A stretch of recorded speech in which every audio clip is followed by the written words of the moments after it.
Look, I get it. You want to start a business.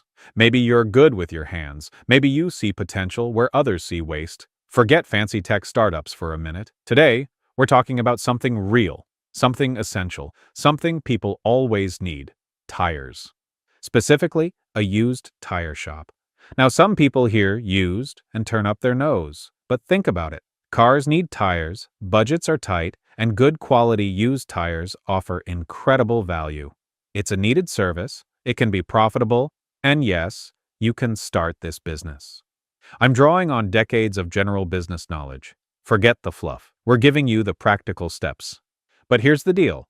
If you can't focus for the next 10 minutes on building your future, maybe entrepreneurship isn't for you. Stick around and I'll give you the roadmap. Most people think you need a revolutionary idea. You don't. A used tire shop isn't new. Success comes from execution and passion. Do you genuinely like cars? Enjoy helping people stay safe on the road? Find satisfaction in providing value? That's your starting point. As the experts say, you need to figure out what you love doing within this. Is it the hands-on work, the customer interaction, the sourcing deals? Focus on that. What you hate may be complex paperwork, plan to outsource or get help with later. Now forget a 50-page business plan that gathers dust. Let's use a mind map. Put used tire shop in the center. Then, start branching out with the key areas. Think about your location. Where should it be? High traffic, near garages? What are the zoning rules and rent costs? Consider your suppliers. Where will you get tires? Junkyards, wholesalers, other shops, maybe auctions? How will you check their quality? Then there's the legal side. Business registration, environmental permits, which are crucial, and insurance. Don't forget the equipment you'll need, like a tire changer, balancer, lift, hand tools, and a compressor. What services will you offer? Just selling tires, or also fitting, balancing, and handling disposal? How will you market the business? Local flyers, Google Business Profile, Facebook, maybe partnerships with mechanics? And finally, the money. What are the startup costs, potential funding sources, and your pricing strategy? See? It's flexible. As you learn, you add branches. It adapts. This is your dynamic blueprint. Now, even for a local business like a tire shop, having a website is incredibly important today. Think about it. People search online for everything. A simple website makes you look professional, builds trust, lets customers see your hours, services, maybe even some current inventory, and helps them find you easily online. It's your digital storefront, open 24/7. Getting started online can feel tricky though, especially choosing the right tools or knowing if your site suddenly stops working, which happens more often than you think at the beginning. If you need help choosing tech or knowing if your site's down, check Uptime Card for data-driven tech advice, downtime alerts, and seeing what similar successful sites are doing. Okay, let's get practical with the physical side. Location is key. You need visibility and accessibility. Is there enough space for inventory and work bays? Is the zoning right for automotive service? Check local regulations thoroughly. Don't sign a lease until you're absolutely sure. Next up is the legal and permits side. This isn't sexy, but skipping it kills businesses. You'll need to register your business name and get your local business licenses. Critically, understand the environmental regulations for tire storage and disposal. The fines for getting this wrong are hefty. Also, get liability insurance. You're dealing with safety equipment here. Now, let's talk about sourcing inventory, which is your bread and butter. Where do used tires actually come from? You can look at wholesalers, who often supply tested and graded tires. This can be consistent but might cost more. Building relationships with other tire shops can also be a source, as they might sell takeoffs. Junkyards or salvage yards offer potential for good deals, but they require very careful inspection. Auto auctions can be another option, though they can be hit or miss. Remember, quality is everything. Your entire reputation depends on selling safe tires. You absolutely must learn how to inspect them properly. Check the tread depth using a gauge. Look carefully for any sidewall damage, punctures, or uneven wear. Also, check the DOT date because the age of the tire matters. Don't sell junk. Period. Focus on building relationships with suppliers you can trust. You can't change tires with just a wrench. You need specialized gear. A tire changer machine is non-negotiable. You can look for reliable used or new models. A wheel balancer is essential for safety and ride quality, so don't skip this. You'll also need an air compressor to power your tools. Make sure it has sufficient capacity. Don't forget a floor jack and jack stands for lifting vehicles safely. An impact wrench and sockets are needed for lug nuts. And crucially, a torque wrench is critical for tightening those lug nuts correctly to the manufacturer's specification. Having tire repair tools for patching minor, safe-to-repair punctures is also important, along with basic safety gear like glasses and gloves. Start with the essentials. You can buy used equipment to save money initially, but always ensure it's functional and safe. This equipment is where a significant chunk of your startup cost will go, so don't underestimate it. Okay, you've got the setup. How do you get customers? Remember what the experts say. Sell the sizzle, not just the steak. You're not just selling used tires. You're selling affordable safety, giving families peace of mind on a budget. You're selling reliability, getting people back on the road dependably. You're offering value, representing smart savings without compromising safety. And you're providing convenience through quick, friendly service. Know your customer. Who are they likely to be? Probably local residents, budget-conscious drivers, people with older cars, or maybe specific niches like truck owners. Understand what they need.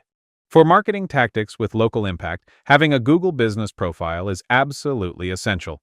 Get listed and encourage reviews. Focus on local SEO so people searching for used tires near me find you. Your website or Facebook page, as mentioned, can show inventory, hours, contact info, and testimonials.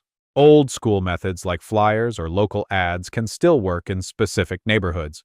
Building partnerships is also smart. Connect with local mechanics, garages, and used car lots, perhaps offering referral incentives. Ultimately, your best marketing comes from word of mouth, which is driven by delivering excellent service and fair prices. Don't forget to ask happy customers for reviews. Build relationships. It's not just about transactions. Remember the sales advice. First understand the customer's need, then build rapport, and finally make the deal. Listen to their concerns, be honest about the tire condition, and build that trust. That's how you win repeat business and valuable referrals. How do you price used tires? It's a balance. You could use a cost-plus model, factoring in what you paid, your overhead, and adding a profit margin. Pricing based on condition is common, considering tread depth, brand, age, and overall quality, where higher quality fetches a higher price.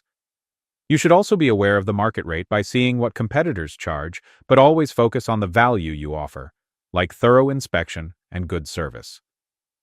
Offering bundled deals, like 4 tires installed and balanced for a set price, can also be effective. Transparency is key here. Clearly mark your prices and be ready to explain the condition of the tires. Don't try to upsell junk just to make a quick buck.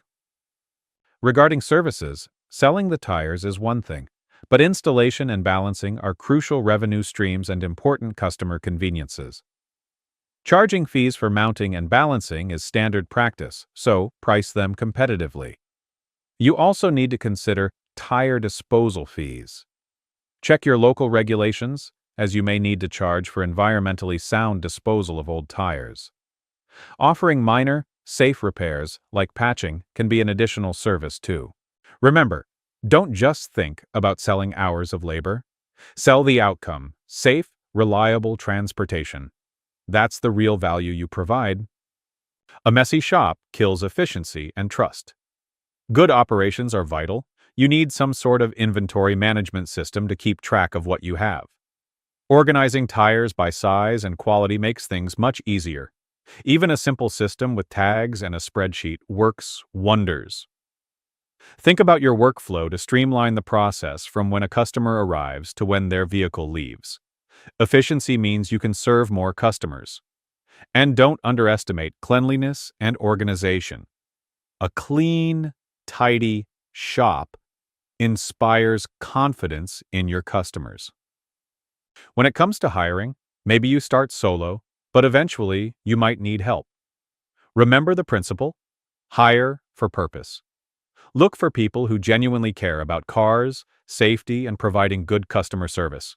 Basic mechanical aptitude is helpful, and tire changing skills can certainly be taught, but the right attitude matters more. Always check references. Don't skip this step. Focus on building a culture centered on honesty and customer value. If your team believes in the purpose of providing safe, affordable tires, they'll need less direct managing. Early on, focus on offering fair wages and a good work environment. Thinking about equity might come much later if you grow significantly, but the immediate goal is building a team that shares your core values. Let's talk realistically about money. Starting a business with no money is really tough for an equipment-heavy operation like a tire shop. You need capital. Your startup costs are real. Things like the rent deposit and first month's rent, permits and licenses. The essential equipment like the changer and balancer, which will be your biggest expense. Your initial inventory because you need tires to sell, basic marketing materials, insurance, and some working capital as a cash buffer for the first few months. So, what are your funding options? Personal savings are the simplest and most common way, bootstrapping it yourself. Small business loans, perhaps through the SBA or local banks, are another route, but they require a solid plan. Your mind map helps here, and good credit. Taking money from family and friends is possible, but be extremely careful. Treat it professionally, put agreements in writing, and be absolutely clear with them that they could lose all their money. Angel investors are less common for small local shops like this, but maybe a successful local business person who believes in your vision might invest. They'll definitely want a solid plan and see potential for a return. Venture capitalists are highly unlikely for this type of business. Crowdfunding for product pre-sales is harder with used goods, but perhaps you could use it for a specific opening event or to pre-sell a unique service package. Focus on starting lean but functional. Don't overspend on non-essential things initially. Plan to reinvest your profits back into the business to grow your inventory and upgrade equipment as you go. You might even consider starting smaller, perhaps even a mobile service if capital is extremely limited. Although a physical shop with the necessary equipment is the standard and generally more effective model. In the used goods business, trust is your currency. People are naturally wary of getting ripped off. Your long-term success absolutely depends on building a stellar reputation. So, how do you build that trust? It starts with honesty. Be upfront about tire condition, age, and any repairs made. Practice fair pricing. Don't gouge people. Just offer good value. Stand behind the safety of what you sell through quality inspection, and consider having a clear, even if limited, warranty or return policy for genuinely defective tires. Provide great service by being friendly, helpful, and efficient, making the entire experience positive. Maintain transparency by explaining the process, the costs, and the reasons behind your recommendations. And importantly, learn how to handle problems effectively. If a customer has an issue, deal with it professionally and fairly. Turning a potential problem into a positive resolution can build immense loyalty. This ties into the delayed gratification concept mentioned earlier. Building a great reputation takes time and consistent effort. Don't cut corners just for short-term profit. Always focus on the long game. Your brand isn't just a logo, it's the feeling people get when they deal with you. And you want that feeling to be trust and reliability. Starting any business involves risk. What if inventory doesn't sell quickly? What if a crucial piece of equipment breaks down? Remember the advice about learning to lose? It really means accepting that things won't always go perfectly. You need to embrace calculated risk and learn from mistakes. Have contingency plans in place. What's your backup if a key supplier dries up? What will you do if business is slow for a period? Manage your inventory risk carefully. Don't overbuy speculative stock initially.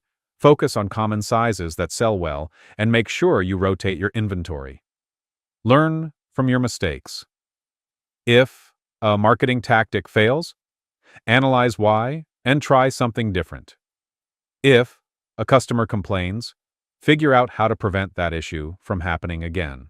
Think of failures as tuition you pay for learning, not as a dead end. Be persistent. Building a business is a marathon, not a sprint. There will absolutely be tough days. Your passion and purpose, that why we talked about, will help you push through those times. Aim to outlast the competition by caring more and executing better. Don't let fear paralyze you. Take calculated risks, learn quickly from the outcomes, and keep moving forward.